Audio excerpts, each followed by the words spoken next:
Hello बच्चों, कैसे हैं आप लोग। आई होप कि आप अच्छे होंगे। आज हम लोग पढ़ेंगे क्लास 7 राजनीतिक विज्ञान अर्थात नागरिक शास्त्र में। ठीक है, अध्याय 11 है, ये रहा समानता के लिए संघर्ष।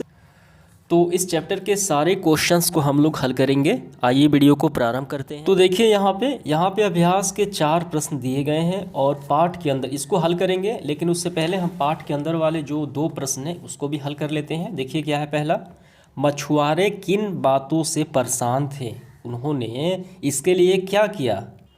तो यहाँ पे नज़र डालिए, जब आप पढ़ेंगे तो मछुआरे जो हैं वो दबंगों और जमींदारों से परेशान थे। उनपे शोषण किया करते थे मछुआरों को, यानी उन पे मछली मारने के लिए ज़्यादा कर लगाते थे। ठीक है, यानी ज़बरदस्ती रुपया पैसा लेते थे और ठेकेदारों और सहकारी समिति ने बड़े मछुआरों पट्टे पर घाट एवं नदी क्षेत्र निर्धारण कर दिया। ठीक है, तो इससे क्या हुआ, उनका शोषण करने लगे और ऐसा आया कि सरकार ने गंगा नदी पर फरक्का बांध नामक एक बांध बना दिया, जिससे कि समुद्र से जितनी मछलियाँ गंगा में आती थी वो आना बंद हो गया।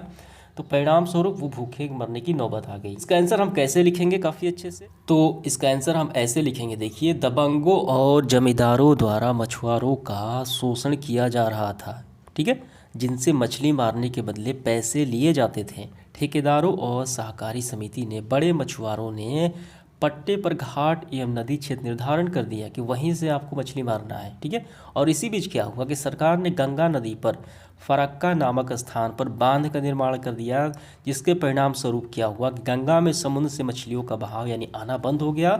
तो परिणाम स्वरूप मछुआरे भूखे मरने लगे, यानी उनका आर्थिक स्थिति खराब होने लगी, नौबत आ गई। ठीक है, तो ये हुआ, यानी मछुआरे किन बातों से परेशान से, यही बात हो गई। अब उन्होंने इसके लिए क्या किया, यानी मछुआरों ने क्या कदम उठाया, तो वो लिखने के बाद आपको फिर यहाँ से लिखना है। जीने के न्यूनतम आधारों की समाप्ति से त्रस्त मछुआरों ने अपने हक के लिए संघर्ष का ऐलान 1982 में कहलगांव में कागजी टोला में किया। ठीक है, तो उन्होंने ये सारे संघर्ष किया, यहाँ तक कर लेना है, समझ गए। इसके बाद देखिए दूसरा सवाल क्या है, क्या कुछ समस्याएं भी बनी हुई हैं, क्या कुछ समस्याएं आज भी बनी हुई हैं हम भारतीय समाज में, इसके लिए क्या करना चाहिए। जी बिल्कुल बनी हुई है। भारतीय समाज में बहुत सारी समस्याएं हैं।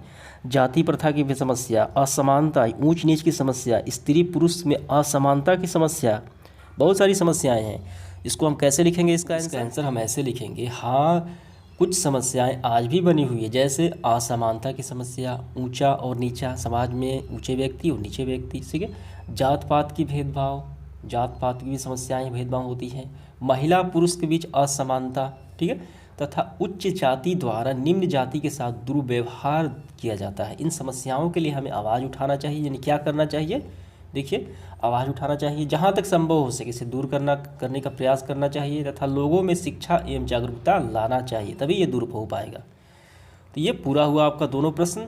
चलिए अब इसके बाद अभ्यास के प्रश्नों को देखते हैं। तो देखिए अभ्यास के प्रश्नों में पहला प्रश्न है, अपने विद्यालय या आसपास में समानता वाले व्यवहार तथा असमानता वाले 2-3 व्यवहारों को हमें लिखना है। ठीक है, तो देखिए आपको ध्यान देना है, अपने विद्यालय में लिखे या आसपास में लिखे, तो हम विद्यालय में ही देखेंगे समानता और असमानता वाले व्यवहार।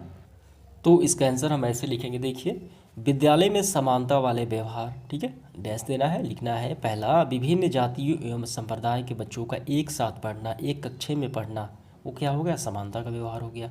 दूसरा, मिड डे मील में विभिन्न जातियों के बच्चों को क्या हुआ, बच्चे को एक साथ भोजन करना, यहाँ से एक साथ भोजन करना, तथा पोशाक, साइकिल वितरण, छात्रवृत्ति वितरण सभी का समान रूप से देना। ठीक है, और तीसरा देखिए, ये विद्यालय यानी आसपास के समानता वाले व्यवहार हो गए। मतदान में विभिन्न जाति संप्रदाय का वोट डालना, अर्थात एक साथ कतार में। ठीक है, अब इसके बाद ये तो हो गए, ये 3 हो गया समानता के व्यवहार। अब इसके बाद असमानता के व्यवहार आप लिख सकते हैं, यहाँ आपको लिख लेना है असमानता वाले व्यवहार, लिख के डैश देना है। आपको लिखना है, समाज में विभिन्न जाति धर्म के बीच भेदभाव, ऊंच नीच के भेदभाव, जाति पात का भेदभाव। ठीक है, ये होना। घर में नौकरों के साथ बर्ताव यानी निम्न बर्ताव करना, समझ गए, ये असमानता वाले व्यवहार हो गए। ये लिखने के बाद इसके बाद देखिए दूसरा क्या है, क्या साइकिल वितरण, पोशाक वितरण, मध्याह्न भोजन वितरण, छात्रवृत्ति वितरण के समय असमान व्यवहार भाव झलकता है, कैसे, तो ये बताना है हमें। तो इसका आंसर हम लिखेंगे नहीं, साइकिल वितरण, पोशाक वितरण या मध्याह्न भोजन छात्रवृत्ति वितरण के समय असमान व्यवहार नहीं झलकता। इनके वितरण में जात पात रंग रूप अमीर गरीब नहीं देखा जाता। सभी छात्रों को साइकिल या पोशाक की राशि दी जाती है। समझ गए, इसका आंसर हो गया। इसके बाद देखिए तीसरा, अपने इलाके के संदर्भ में कुछ संघर्ष के मुद्दों को बताना है। यानी संघर्ष वाले मुद्दे, लड़ाई झगड़े जो होते हैं अपने समाज में, ठीक है, ये ज़मीनी विवाद हो गया, ठीक है, तो वैसे सारे मुद्दे हमें बताना है। तो यहाँ पे मैं स्क्रीनशॉट लगा देता हूँ, वहीं से आपको कर लेना है। चौथा है, अपने क्षेत्र में कुछ प्रदर्शनों या आंदोलन में से किसी एक की चर्चा करें।